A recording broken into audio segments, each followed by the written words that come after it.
আন্দোলনময় বাংলাদেশ হয়ে যাচ্ছে আর কি। সচিবালয় ঘেরাও বা যাই করতেছে, এখানে মানুষের দোষ দেওয়ার কিছু আছে বলে আমার মনে হয়।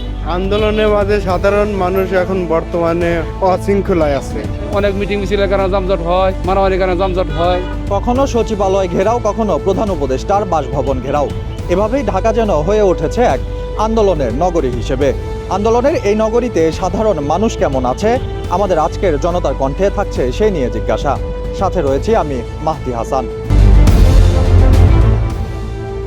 সাধারণ জনগণ তো তারা বেকায়দার মধ্যে আছে। ওই যে দেশের রাজনীতি দল নিয়ে মনে করেন যে বিবাহ সৃষ্টি, মারামারি, কারাগারি, এই হাজারি, এই করার কারণে মনে করেন যে দেশের মধ্যে মনে করেন একটা রাজনীতি সৃষ্টি হয়ে থাকা। আমরা চাই যে সবাই মিলে আমরা শান্তির সাথে বাংলাদেশ চলুক।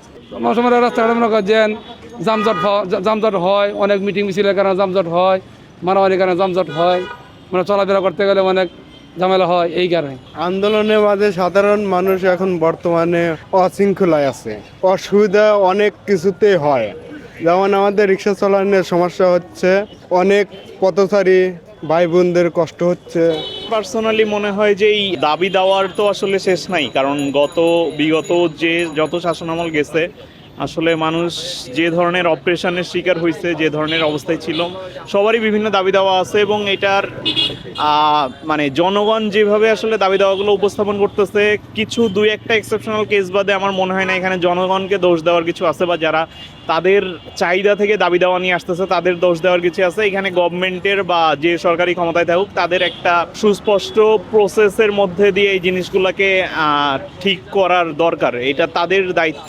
হয়তো তারা কোনো পোর্টাল খুলতে পারে, কোনো ওয়েবসাইট বা কিছু একটা করতে পারে যেখানে মানুষজন তাদের দাবি দেওয়া জানাইতে পারবে, এবং অ্যাকশন যদি না নেওয়া হয় তখন ফোর্স করার জন্য রাস্তা আটকানো বা এই ধরনের অ্যাকশনগুলোতে যাইতে পারে। বাট এই ধরনের কিছু যদি গভর্নমেন্ট থেকে স্টেপ না নেওয়া হয়, তাহলে মানুষ তার দাবি জানানোর জন্য সচিবালয় ঘেরাও বা যাই করতেছে, এখানে মানুষের দোষ দেওয়ার কিছু আছে বলে আমার মনে হয়। 5 আগস্টের সরকার পতনের পরে যে আমরা এর পরবর্তী সময়গুলোতেই দেখা যাচ্ছে যে বিভিন্ন যৌক্তিক অযৌক্তিক আমরা দুদিকেই দেখতে পাচ্ছি, কিন্তু এখন দেখা যাচ্ছে যে আন্দোলনময় বাংলাদেশ হয়ে যাচ্ছে আর কি। যে এখন যেভাবে আন্দোলন চলছে, যে ছোট বিষয় হলেও বা বড় বিষয়, যে কোনো বিষয় নিয়ে দেখা যাচ্ছে যে আমরা বিভিন্ন রাস্তাঘাট ব্লক করে আন্দোলন চলছে, বা সচিবালয় ঘেরাও করা হচ্ছে, শাহবাগের এখানে দাঁড়ানো হচ্ছে, বা বিভিন্ন জায়গায় দাঁড়ানো হচ্ছে। আমাদের জনজীবন যে ব্যাহত হচ্ছে আমরা সেটাও কিন্তু দেখতে পাচ্ছি, যে আমাদের রাস্তাঘাটগুলো ব্লক করার কারণে আমাদের এখানে যানজটের একটা নগরীতে পরিণত হয়েছে। আমরা দেখতে পাচ্ছি যে আগস্টের পর থেকে আমার ব্যক্তিগত যে পর্যবেক্ষণ, সেখানে দেখা যাচ্ছে যে কিছু যানজটটা একটু হলেও কিছু বেড়ে গেছে কেমন যেন এই ঢাকা শহরে।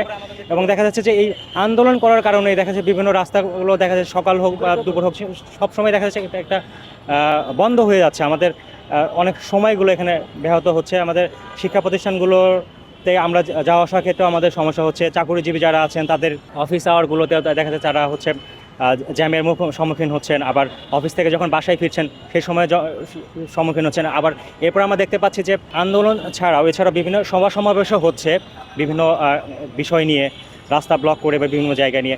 সেক্ষেত্রেও দেখা যাচ্ছে আমাদের স্বাভাবিক যে জনজীবনটা এখানে আমরা মানে ব্যাহত হচ্ছে আর কি।